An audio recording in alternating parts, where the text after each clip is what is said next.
L D എഫിനെ സംബന്ധിച്ചിടത്തോളം അവരുടെ സഖ്യകക്ഷികൾ മുന്നണി വിട്ടുപോകുന്നത് വളരെയധികം പ്രയാസജനകമായ കാര്യം തന്നെയാണ്.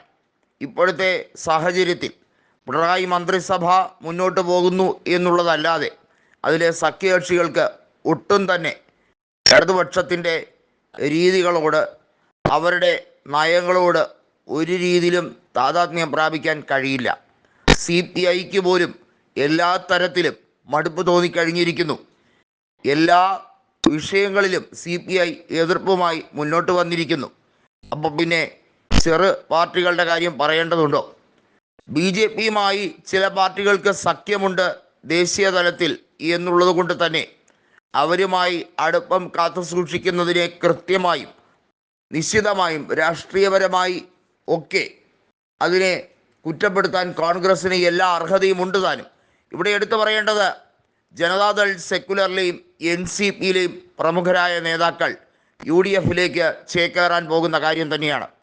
അവർ ഔദ്യോഗികമായി രാജി പ്രഖ്യാപിക്കുമോ എന്നുള്ള കാര്യം മാത്രമാണ് ഇനി കാത്തിരുന്ന് കാണേണ്ടത്. അതോ നിയമസഭാ തെരഞ്ഞെടുപ്പ് വരെയും കാത്തു നിൽക്കുമോ? അതിലെടുത്തു പറയേണ്ടത് ജനതാദൾ സെക്കുലർ നേതാവായ മാത്യു ടി തോമസിൻ്റെയും അതുപോലെ തന്നെ NCPയുടെ നേതാവായിട്ടുള്ള തോമസ് കെ തോമസിൻ്റെയും ഒക്കെ കാര്യമാണ്. നിലവിൽ ഇരുവരും അതാത് സ്ഥലങ്ങളിൽ, അതായത് മാത്യു ടി തോമസ് തിരുവല്ല MLAയും തോമസ് കെ തോമസ് കുട്ടനാടും MLA ആണ്. ഇവരുടെ രാജിയുമായി ബന്ധപ്പെട്ട കാര്യം വന്നാൽ തീർച്ചയായും അത് ഇടതുമുന്നണിയെ ബാധിക്കും എന്നുള്ള കാര്യത്തിൽ യാതൊരു തർക്കവുമില്ല. മാണി സി കാപ്പൻ ഒരുങ്ങി തന്നെ നിൽക്കുകയാണ്, പണി കൊടുത്തേ അടങ്ങൂ എന്നുള്ള രീതിയിൽ. അതായത് മാണി സി കാപ്പന് നൽകാതിരുന്ന പാലാ സീറ്റിൽ വിജയിച്ചു കൊണ്ടാണ് പിണറായി വിജയന് മറുപടി കൊടുത്തത്. അവിടെ കൊണ്ടൊന്നും തീരുന്നില്ല എന്നുള്ളതാണ് മാണി സി കാപ്പൻ ലക്ഷ്യമിടുന്നത്.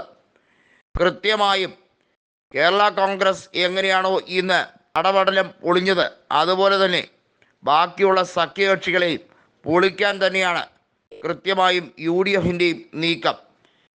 അപ്പോൾ അതിനെക്കുറിച്ച് പിണറായി വിജയൻ പറയുന്നത് വെടക്കാക്കി തനിക്കാക്കാമെന്ന് UDFും കോൺഗ്രസും വിചാരിക്കേണ്ട എന്നാണ്. പക്ഷേ അതൊക്കെ ചെയ്യാൻ കോൺഗ്രസ്സിന് അധിക സമയം വേണ്ട എന്ന് അരക്കിട്ടുറപ്പിക്കുന്ന രാഷ്ട്രീയ നീക്കമാണ് ഇപ്പോൾ നടന്നുകൊണ്ടിരിക്കുന്നത്. NCPയിൽ നിന്നും AK ശശീന്ദ്രൻ്റെ മന്ത്രിസ്ഥാനം തെറിക്കും എന്നുള്ള കാര്യത്തിന് യാതൊരു സംശയവുമില്ല. AK ശശീന്ദ്രൻ ഇപ്പോൾ തോമസ് കെ തോമസിൻ്റെ ദയാവായ്പിലാണ് മുന്നോട്ട് പോകുന്നത്. മാത്രമല്ല തോമസ് കെ തോമസുമായി ബന്ധപ്പെട്ട കാര്യങ്ങളിൽ ഇനി AK ശശീന്ദ്രന് ഒരു തീരുമാനമെടുക്കാൻ കഴിയാത്ത അവസ്ഥയാണ്.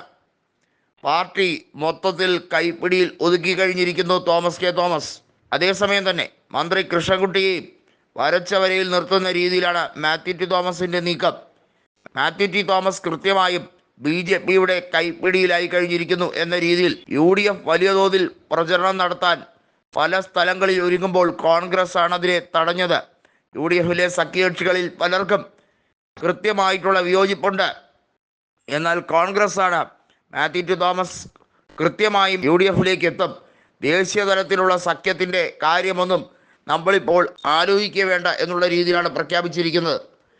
ഏതായാലും BJPയുടെ സഖ്യകക്ഷികളായിട്ടുള്ള NCPയും JDSും കേരളത്തിൽ ഇനി അധികം വൈകാതെ തന്നെ UDF കേന്ദ്രങ്ങളിലേക്ക് എത്തും എന്നുള്ളത് വ്യക്തമായി കഴിഞ്ഞിരിക്കുന്നു.